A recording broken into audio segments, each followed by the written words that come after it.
we have some questions from our dear friend Rex Basterfield, who was himself briefly involved in Scientology many, many years ago. So when you're ready. When you visited St. Hill, what were your first impressions, and did they change later?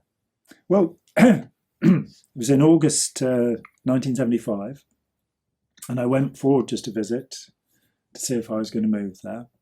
And I arrived in the evening, and on the ride there, the taxi driver said, "Oh, you've got to be careful with them. They take you down into the cellar and give you electric shocks." So that's what the local people thought the e-meter was for. This was it maintain good relations with the public and the environment, the Owen Hubbard dictum. They really had no clue of how to, and there was tremendous fear of them in East Grinstead. I was often taken aside, and my hand would be shaken and say, "Thank you for writing that book about these dreadful people," you know. Yeah. So there's a real division, which is, you know, it is a terrible thing. I arrived there. It seemed okay, so a couple of weeks later I moved down, and what was his name, Felix something or other. I turned up with my girlfriend on the door of the lodging house I was meant to be staying at. The guy took one look at me and said, "You're not staying here," because I had long hair. Oh, okay. And so I had to find somewhere else to live, having arrived there at 10 o'clock at night. So that was a bit difficult. So I suppose my first impression was that these people were not necessarily very efficient. But I loved St. Hill, and I spent weeks and weeks and weeks on courses there. I came to know many people, and you know, I used to be used in the course rooms. If they needed somebody to demonstrate a floating needle, you know, how a happy person is, they'd just say, "Give John the cans." That was my normal state. And then I started to find that there were some people who were a little bit nasty and bullying, and I didn't get on with them. But there wasn't much you could do about it because it's part of the system. Do you miss that wonderful feeling that you'd finally found a way out of the human condition, and in the process would also experience amazing new abilities? No. I'm actually quite, as I say, I'm quite happy with my current foolish beliefs. I'm an agnostic. Before I got involved with Scientology, my main influence was Lao Tzu. While I was involved in Scientology, my main influence was Lao Tzu. After I left Scientology for many years, my main influence was Lao Tzu and the Tao Te Ching, which I read when I was 17. I've produced 2 versions of it myself. I've read about 60, and I've read tens of commentaries. It fascinates me. But then, about 10 years ago, I transferred my loyalties to Chuang Tzu, the other great teacher of fundamental Taoism, not the religion of Taoism as we have it now.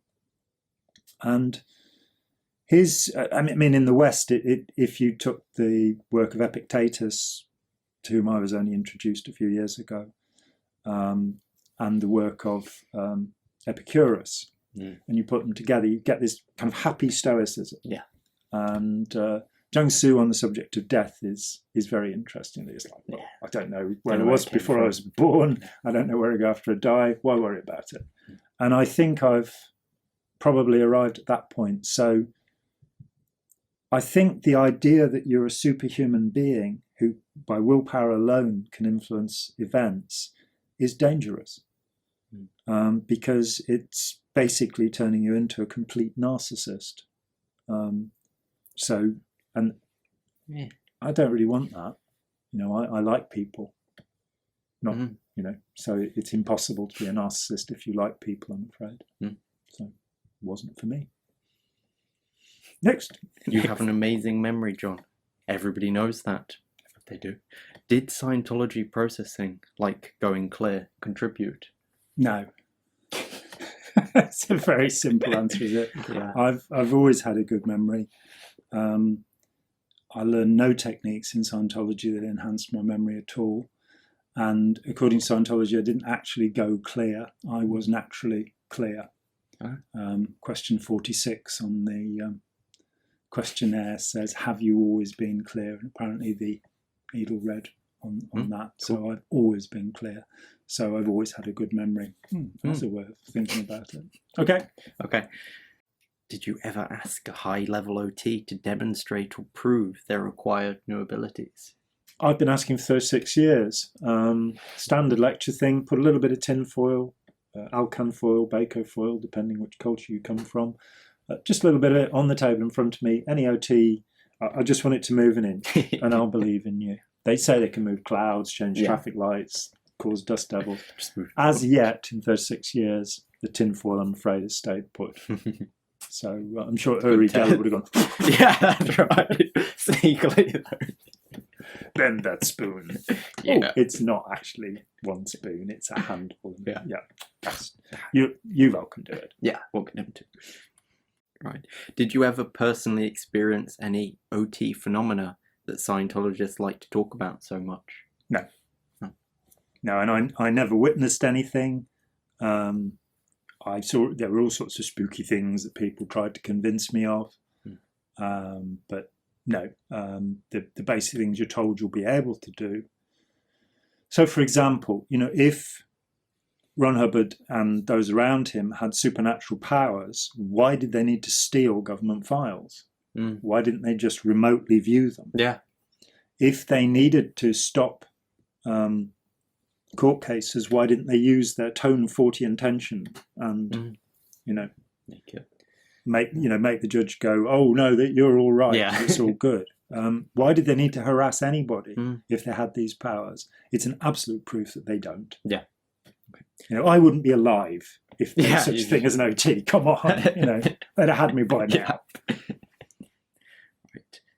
Did you get any lasting benefits from Scientology, especially any enduring after you left?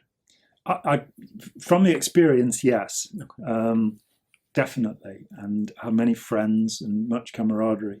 From the technology of Scientology, nothing significant, I don't think. The idea that you should end a cycle of action, you should finish what you start, which is a pretty fundamental idea, and most people don't. That's good, but it's not a cycle, because a cycle is something that repeats. Yeah.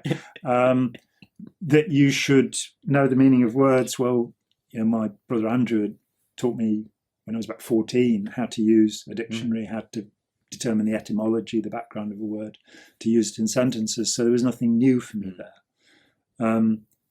The study technology, the idea that there can be too steep a gradient, you can try and take in too much at once. I guess that's true. The absence of mass, that you need something physical to work with. If you're learning, if you're learning about driving a car, you're learning it from a book, but it's not a profound truth. Auditing itself, no, it's a kind of, I've used this expression before, and Spike was confused by it, and I don't blame her. Negative gain, that it's not what you intended to find out. So that I found out literally hundreds of ways of inducing euphoria in people, which is basically an altered state, the state of euphoria. That I found hundreds of ways of doing that was very useful, in that I make sure I don't do it. Yeah. And so, I studied hypnosis from the outside. I never trained as a hypnotist because I am still concerned about the effect you can have on people. Yeah. But I wanted to understand how it works so that I don't do it. And, for these 36 years, I've been looking at what is ethical and what is unethical communication. And ethical communication is not authoritarian. You don't command people. Yeah. You don't use your tone 40 intention to get people to do things. You bring people to agreement by educating them, by giving them all the information and giving them freedom of choice. So it was negative gain. I learned a great deal about the world by not doing Scientology. Yeah. I also found out that it's very easy to scare the living daylights out of a Scientologist. That just looking at me, and knowing who I am, it scares most of them, and you can see them getting apprehensive, and it's like, okay, you can believe that I have superpowers, that's fine. But something like that. Yeah.